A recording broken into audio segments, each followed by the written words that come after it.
Welcome into another episode of Locked On Phillies. In today's episode, we're discussing the Phillies split with the Cincinnati Reds. Is that an okay response for the Phils after playing a couple of lesser teams? I think it is, and I'll tell you why in today's episode. Also, Zack Wheeler, he gets the win today. Dominant again. Him and Ranger Suarez are almost unfair. We're going to talk about how good those two have been so far this year. And we have a bit of an issue in the bullpen with Seranthony Dominguez. How should the Philadelphia Phillies handle his ongoing struggles? All of that on today's episode.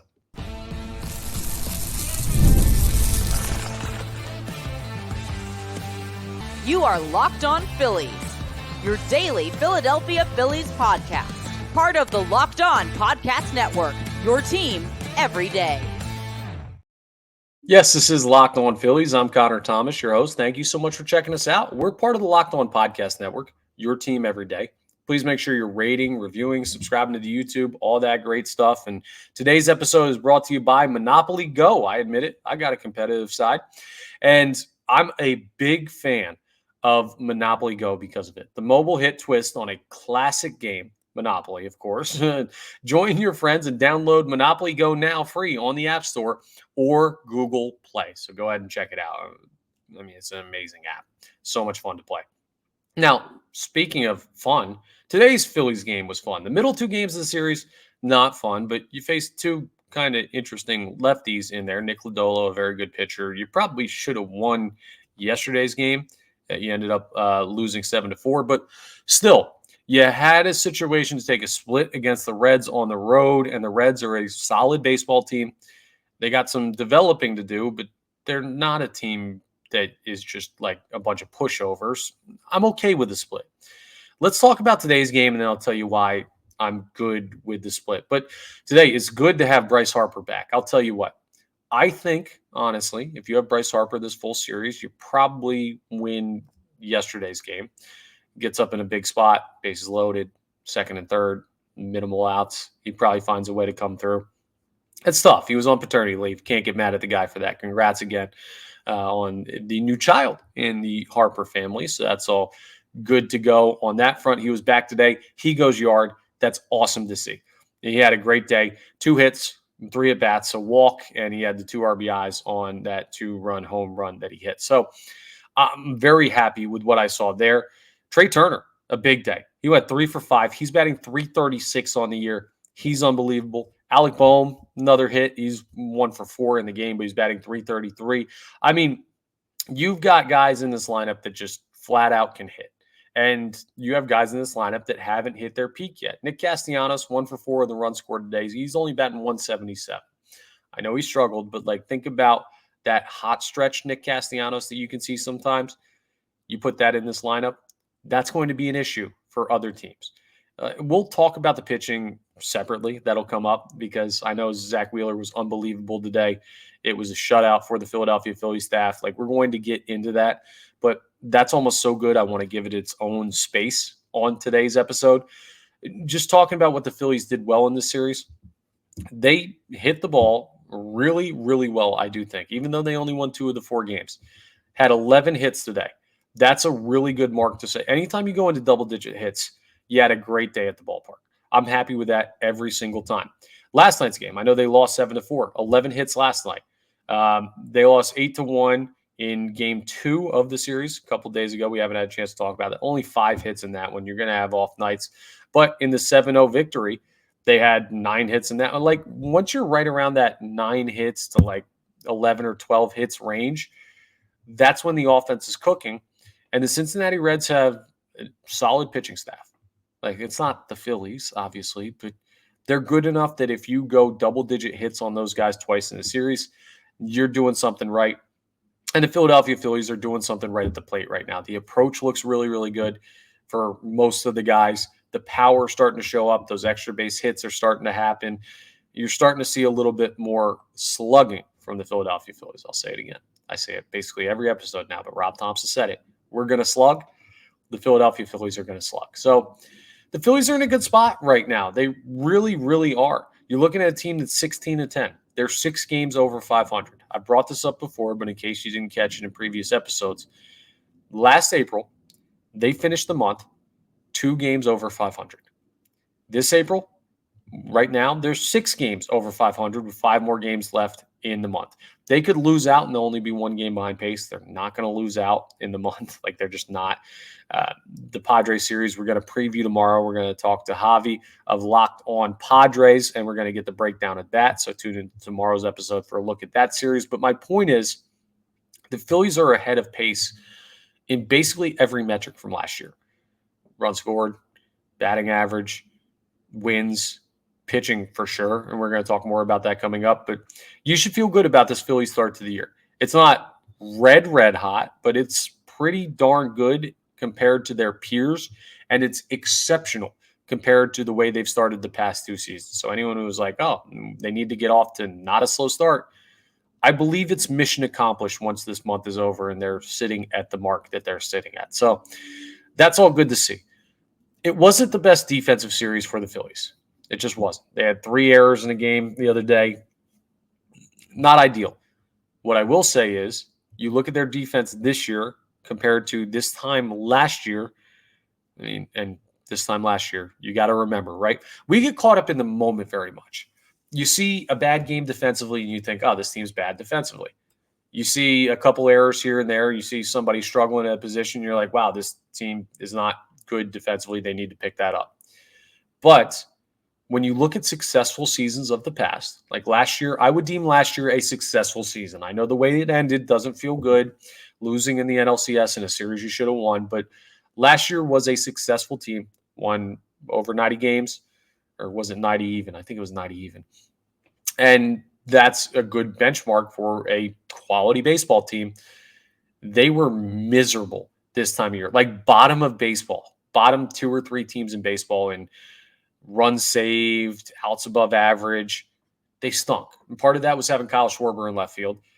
This year, they're like top 10 in that category. Yohan Rojas helps out a bunch. Brandon Marsh being solid defensively this year so far helps out a bunch. Alec Boehm taking a step in the right direction defensively helps out a bunch. Bryce Harper at first base helps out a bunch. Like, there's a lot of stuff that is the reason that they're better defensively. And it feels weird to put that as a highlight on a series where I didn't think they played all that great defensively at points, but this is a strong defensive team too. What are the deficiencies with this Phillies team? They're going to hit for average, some guys. They're going to hit for power, most guys. They're going to field their position, average to above average at basically every spot. The pitching staff is outstanding rotationally, and the bullpen has some really good arms and some guys that haven't quite hit their peak yet. So, I don't know, find me a weakness with this Phillies team. And I know there's somebody out there watching this saying, base running is the weakness.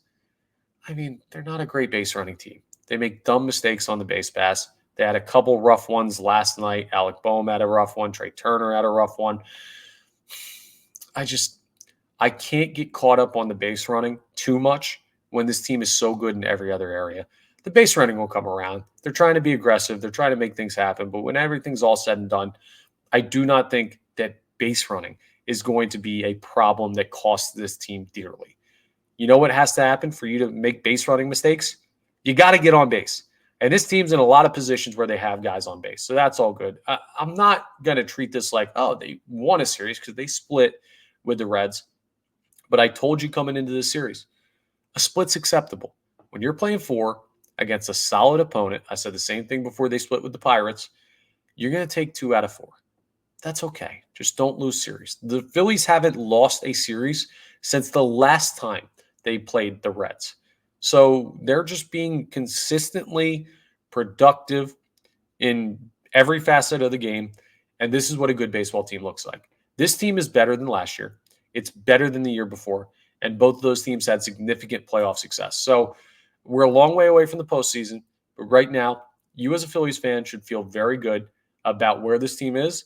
And the series that just happened, okay, it's acceptable, especially considering probably your best overall player you didn't have for 3 of the games. So, I don't know. We'll take that. You move on. Long season. Bryce Harper's not going anywhere after this. I hope he's not having another kid. But we're in a situation where the Phillies are proving to you just how good they can be. And I think Phillies fans should be very happy with where their team is at with 5 games left in the first full month of the season. Coming up next, we're going to talk about something you should be more than very happy about. The Philadelphia Phillies pitching has been outstanding, but the two guys that need to be highlighted are Ranger Suarez and the man who threw today in Zack Wheeler. Just almost unfair, to be honest, what's going on with those two guys in the Philadelphia Phillies rotation. We're going to run through a couple numbers and some streaks and all the great stuff that lauds those guys for the work they've been doing as we continue today's episode of Locked On Phillies. But let me first tell you about my friends over at Policygenius, because they're the country's leading online insurance marketplace.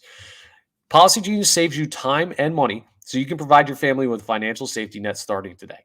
With Policygenius, you can find life insurance policies that start at just $292 per year for $1 million worth of coverage. Some options offer same-day approval and avoid unnecessary medical exams. It's easy. It's simple. How many more ways can I describe the fact that Policygenius is the best way for you to go out there and find the insurance that works for you? What they do is they compare your options from top companies, and their team of licensed experts is on hand to talk you through all of it. That you can talk to a team of award-winning agents who are going to walk you through the process step by step, so there's nothing you miss. You can easily compare quotes from America's top insurers in just a few clicks to find your lowest price. I mean, your work-life insurance policy, it may not offer enough protection for your family's needs. Even worse, it may not come with you if you leave your job or if you lose your job. I mean, that stuff happens. That's life. Policygenius gives you an unbiased set of advice from a licensed expert support team. So they don't get anything from any specific policy. No, they just set you up with what's best for you. Try and save you money, try and get you the coverage you need, all of that stuff that's music to your ears. So check life insurance off your to-do list in no time with Policygenius. Head to policygenius.com/lockedonmlb or click the link in the description of this episode to get your free life insurance quotes and see how much you could save. That's policygenius.com/lockedonmlb. Next, Monopoly Go. If you're watching on YouTube, you saw the graphic shift. It's because we're talking about the greatest app to ever exist when it comes to game apps. That's a personal type of promotion, but honestly, I believe it. Monopoly is a classic board game, and now you can take it on the go with you with Monopoly Go. If you have a competitive side, this is the app for you. Plus, it's been downloaded over 150 million times. It's a great twist on Monopoly where you play on not one, but hundreds of Monopoly boards in crazy locations. You build up amazing cities. You bring in big money to help build your Monopoly. That's the name of the game if you didn't put that together in the past 100 years since the game's been out. But the best part is you get to mess with your friends. It's an interactive game between you and your friends. You can play with them. You can play against them. If you're competitive, again, you want to beat your friends in something, Monopoly goes the way to do it. You can team up with the friends too. If you want to play alongside them, if you're nicer than me, you say, hey, let's be on the same team. You can do that too. And also people all around the world you can team up with in time tournaments to earn huge rewards. So get in the game and join your friends. Download Monopoly Go now, free on the App Store or Google Play. I cannot believe, well, I can believe because I know these guys are two quality pitchers, but the numbers are almost unbelievable at this point between Zack Wheeler and Ranger Suarez. We know that Ranger Suarez has a 25 straight inning streak of scoreless pitching, and Zack Wheeler's built a little one of his own. He goes scoreless today in his start, gives you a solid, it wasn't his longest outing, but 6 clean innings, 1 hit allowed. Now, he walked 4, which is not ideal, but you're going to have those days. He also struck out 8. He worked out of some danger. Nick Castellanos made a huge play for him out in right field in an inning where he had the bases loaded. But like Zack Wheeler is just a steady rock at the top of the rotation. And this is why he got the opening day start. This is why he got the contract extension. His record's only 2-3, so the team hasn't given him a lot of run support. Today they got him 5, which was plenty, but he's so darn good. MLB just came out with it might have been their first, but it's the first one I saw of they do pitcher power rankings. You know, they power rank the teams, but they also power rank pitchers. Ranger Suarez, who we're going to talk about in a second, was 10th in all of baseball. Guess who was number 1? Yeah, it was the guy who went out and gave you 6 innings of 1-hit ball shutout today. Zack Wheeler is the number 1 pitcher in baseball according to MLB's pitcher power rankings. Now, they were highly debated ratings by the comments I was reading through, but there's no debating how good Zack Wheeler has been for the Philadelphia Phillies this year. He's just so good at everything. Great stuff, great spotting. And you know what's funny? You've had situations in the past, and I think about Aaron Nola when I say this, who's actually settled in and had a pretty good start to the year too, besides that one game against the Braves we keep bringing up. But you don't really see this consistently strong of pitching, even from the top guys. It's rare to get this, and it's super rare to get this from two guys in the rotation. It almost feels like the Phillies rotation is feeding off of each other. Every guy wants to go out there and outdo the other one. I mean, Spencer Turnbull had a strong start last night. Unfortunately, it was spoiled by 6 runs given up by the bullpen. We're going to talk about Seranthony Dominguez and his rough outing in game 3 of this series coming up in our final segment today. But the rotation is in a spot where they just have momentum. Every single day you expect some guy to go out there and shove. It seems like pretty much every single day you're getting it. So my point that I was trying to get to is, one, even the great pitchers, you see guys struggle, right? Start of the year, you're working on stuff, you're figuring things out, you're starting to get your feel back, you're getting stretched out. This is the point of the season where you kind of start to get into a rhythm. Zack Wheeler and Ranger Suarez have been in a rhythm for what feels like the entire month. They've just been dominant from Jump Street. And that's an amazing thing to have in the rotation together. I was talking about the pitcher power rankings, showed the top 10. Ranger Suarez was 10. Zack Wheeler was 1. And no other team in baseball had multiple guys in the top 10. Just the Phillies. Aaron Nola may be in that ranking before the end of the year. Spencer Turnbull has given you a lot. Christopher Sanchez has a lot of upside. But honestly, the two best pitchers on this team right now are Zack Wheeler and Ranger Suarez. They're two of the best 10 pitchers on the planet. And I put out a tweet today saying it's almost unfair that those guys are in the same rotation. We're a long way from the postseason. I mentioned that in the first segment. But could you imagine right now facing this Philadelphia Phillies team in a postseason series where you're going to see Wheeler unhittable, Nola unhittable when he's on, Suarez unhittable right now, and then probably Wheeler again? You're just going to roll through those 3 guys. Like, how do you beat that team? How do you beat that pitching staff? And guess what? They're better in the postseason. Those are guys that have proven they can rise to the occasion. Nola's better in the postseason. Like, I need you to understand how special of a season this could be turning into for the Philadelphia Phillies. And the main reason for it, the offense will come, but the main reason for it has been the efforts of the starting pitchers, and mainly Zack Wheeler and Ranger Suarez. There's not a rotation in baseball that I would trade for this one right now. And you're going to get Ranger coming up in 2 days out in San Diego. You get to see him again. Taijuan Walker's probably going to throw Sunday against the Padres, so there could be a shakeup to the rotation. We talked about that in yesterday's episode, 2 days ago's episode, about what you do when Taijuan Walker is set to come back. So that's a deeper conversation that we've had a couple times, and I trust the Phillies to handle that the right way.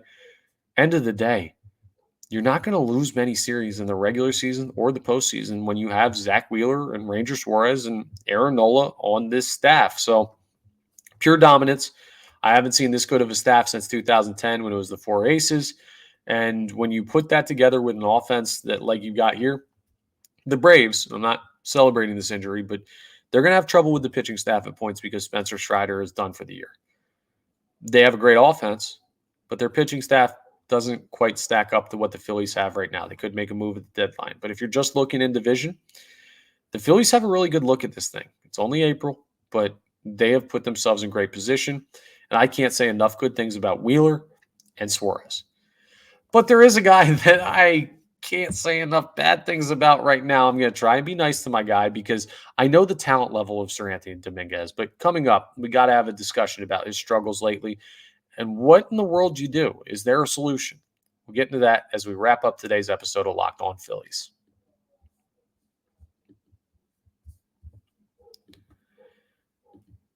And I want to tell you about Prize Picks, all right? Prize Picks is America's #1 fantasy sports app with more than 3 million members. It's the easiest and most exciting way to get in on the action while you watch your favorite sports and players. You just pick more or less on 2 or more player stats and watch the winnings roll in.